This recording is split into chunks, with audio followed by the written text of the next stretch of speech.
Do you remember a young girl named Yuyun? The 14-year-old girl was kidnapped by the 14 teenage boys and murdered sexually in Bengkulu, Indonesia.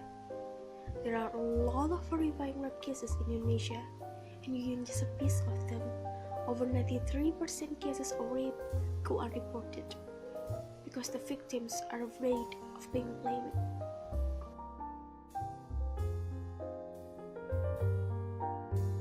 From this point, we can conclude Indonesia has a rape culture problem.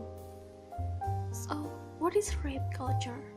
Rape culture, it was designed to show the ways in which society blamed the victims of sexual assault and normalized male sexual violence.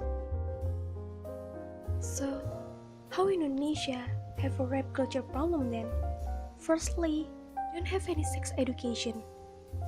There is no sex education in our curriculum.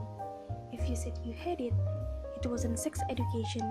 It's just a simple biological class that show you human genetical anatomy and how humans have a baby. Here, we really need an up and honest discussion about the sex activity and how the sex activity can affect our health, society, and psychological. Sadly, our parents just told us that girls are consistently preached to maintain their virginity or no man would want to marry them. Sexual crimes occur, especially those committed by minors. Indonesian psychologists and politicians gleefully jump on the blame game bandwagon.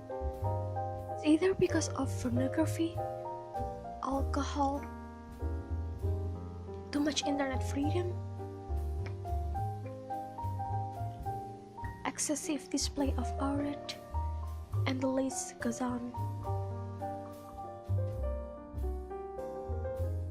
We don't blame it on a lack of sexual education, because it is easier to blame it on something else external rather than to admit that we have done a mistake in not properly educating our youth.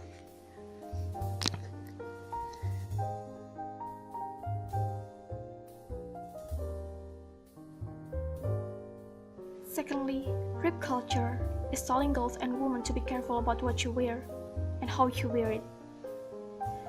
They are telling to cover up, wear modest clothes so not to attract unwanted attention.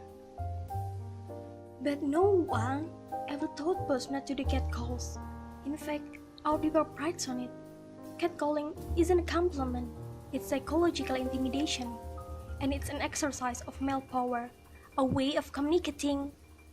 I can say and do whatever I want to you, no matter how inappropriate and how uncomfortable it makes you feel.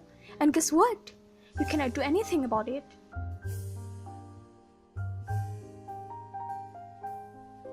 But whenever sexual crimes occur, it's the blame game again. What were you wearing? Were you flirty? Where were you out so late? Where were you walking alone? Unfortunately, people cannot stop asking about that question. Why not blame it on the men? Because it's simply more convenient and more culturally acceptable to blame it to the woman. Thirdly, our law system requires that if you want to press charge, you will need physical evidence and at least 2 witnesses. The Indonesia Penal Code does not recognize marital rape. It was only integrated later in the Domestic Violence Act. The difference of terminology actually matters to how the court and law perceives the severity of the act. The worst part is, women can only prove her lack of consent if, and only if, there were physical proof of violence or threats of violence to her. This means her saying no or her absence of yes isn't enough to prove lack of consent.